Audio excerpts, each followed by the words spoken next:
First of all, just a quick introduction of myself. I'm Remo from Checkout.com. I've been in the region for 8 years. I've been a merchant. I've been attending this event for multiple times. And now I really would like to provide you some insight and some data about what we see in this region, specifically in the payment ecosystem. To start first, just a couple of words about Checkout.com. Checkout.com is a global online payment service provider. We process payments in one single platform with more than 150 currencies and multiple payment methods for some of the largest players in the region. And main things that I hope you can bring at home today. The first point is about the digital e-commerce in MENA. I really want to make sure that I can set the scenes and give you a bit of data, a bit of experience and expertise that we got thanks to the powerful merchants that we work with. The second thing I'd like to discuss today is really about how we can create payments that really power performance for your businesses, specifically when it comes to an e-commerce company or a fintech that actually you are looking to expand in the UAE and beyond. And last but not least, what really you actually should be looking for when you are considering to select a payment provider and you're looking to expand your business. To start with, I really would like to highlight some of the key numbers that are very impressive, specifically for this part of the world. According to one of the recent research that we published, which is available for free on Checkout.com, we can see that there are over 200 million people in this part of the world that actually are shopping online, which essentially gives you an amazing opportunity to think about different line of business and different products and services that are still available for you in terms of capturing a new audience. The other interesting thing that we see from our report is that 83% of the people that we interviewed in our report, they actually confirming the fact that they are spending, they will continue to increase their spend on online. In a nutshell, the online trend will just continue to grow in this region. And also, according to a recent study from Visa, we know that this region is one of the fastest growing in the world when it comes to e-commerce. And as a matter of fact, according to them, by this year, the e-commerce volume is expected to reach $49 billion, which again is really an impressive number considering all the big scheme of things and how fast this region has been growing. The other interesting thing that I think is really important to highlight, and again, pragmatic data which come up from the recent research that we have done, that 60% of the people that we interviewed, they prefer to pay with an online payment solution. We know that the region has been also heavily relying on cash. However, the trend has been extremely positive, and what we can see that people continue to pay using a digital payment method, which can be Apple Pay in addition to the traditional Visa and MasterCard payment schemes, or a local payment solution such as MADA in Saudi Arabia. And the other interesting thing that we are seeing that 3 out of 40 people that we interviewed, they actually are using or they are planning to use a fintech app. And this includes investment platform as well as a crypto platform that obviously we see the appetite in the region growing very well. As a matter of fact, as a company that processes for the largest crypto exchange in the world, from Binance, FTX, and locally with B2A's, we actually can see that this trend will continue to grow at the moment, not necessarily in the UAE, but also in the neighboring countries. And also, what I think is interesting to highlight that all the users, they continue to see that there is a benefit and tangible elements from the ability for them to use those new innovations and the fact that there is more fintech offering that they were not available before, where they were relying specifically on traditional players in the ecosystem such as banks. So we discussed about how this is very important, how digital payments really will power the performance. But I guess the key question is how, and that's what I would like to spend the next couple of minutes to make sure that there is some key takeaway for all of you. I think there are like 3 main things that I really would like to highlight here. It's very important, but quite basics, and worth to remind that to be customers first, and we will discuss what that means. As well as how you can think cross-border. Middle East has an amazing opportunity, but also we know every single country in the region is very different and there is a lot of fragmentation, as well as from the fact that we know that we have a right strategy, but how we can actually capture more revenue. So, starting from the first point, what does it mean being customers first? It's really about listening to your customers. It's really about listening to the habits of them.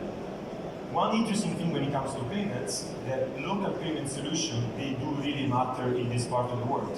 If you are in Saudi Arabia, and you don't have nada, you're probably missing out up to 90% of the consumers that want to pay online. Equally, if you're looking to expand to Kuwait, Kenet is a local payment scheme which is very popular, as well as Omanet in Oman, or QPay in Qatar.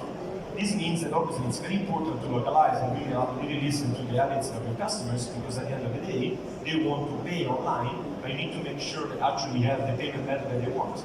Because not everywhere is a MasterCard the same popularity how they might have in the UAE, for example. And the other interesting thing that obviously we know, that also from the testimonial of some of the merchants, such as was said, that the digital the acceptance of multiple payment methods, they actually have been enabled to decrease the cash on delivery.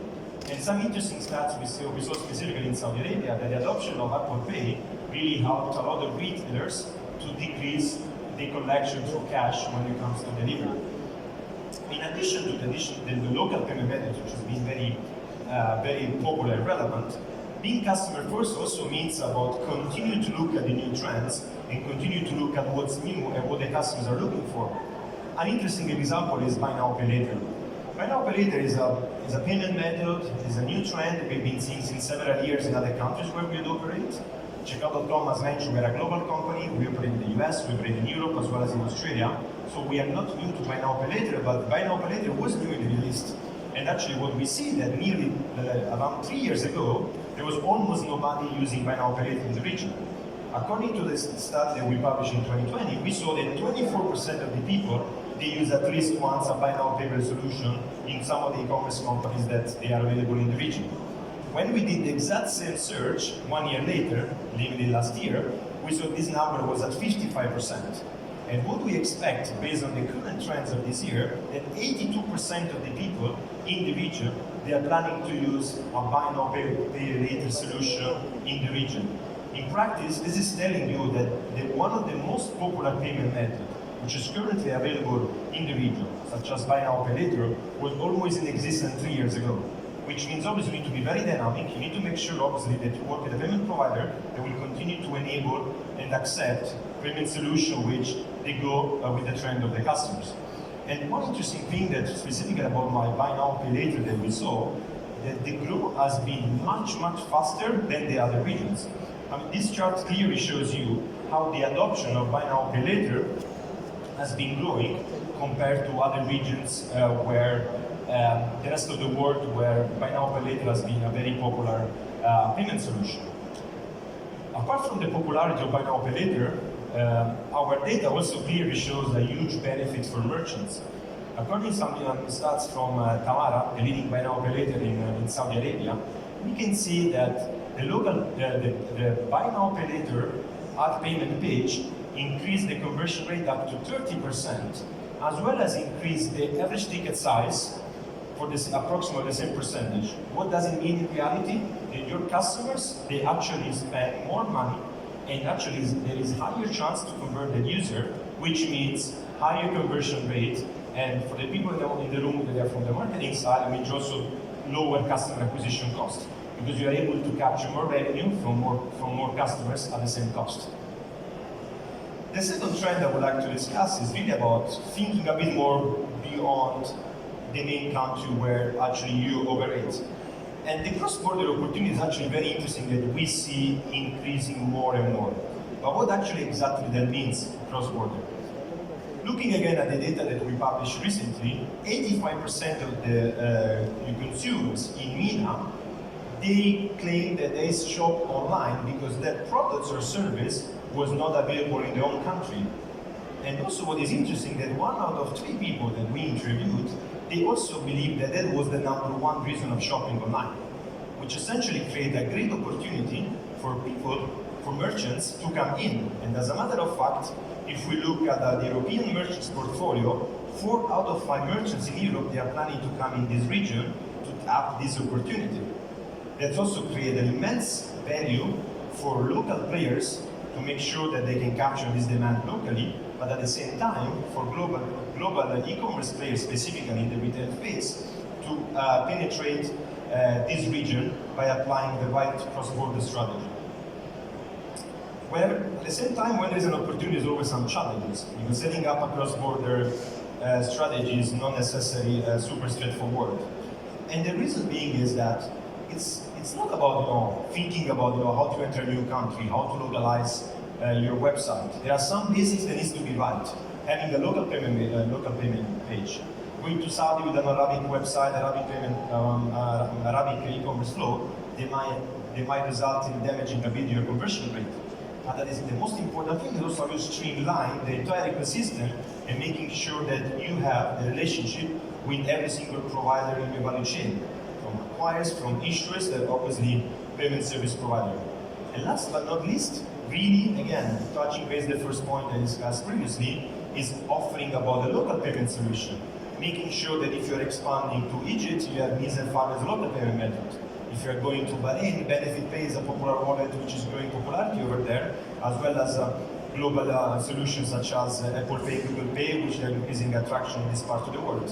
Which also means, obviously, local payment methods in a combination with the local currency is giving you the ability to maximize the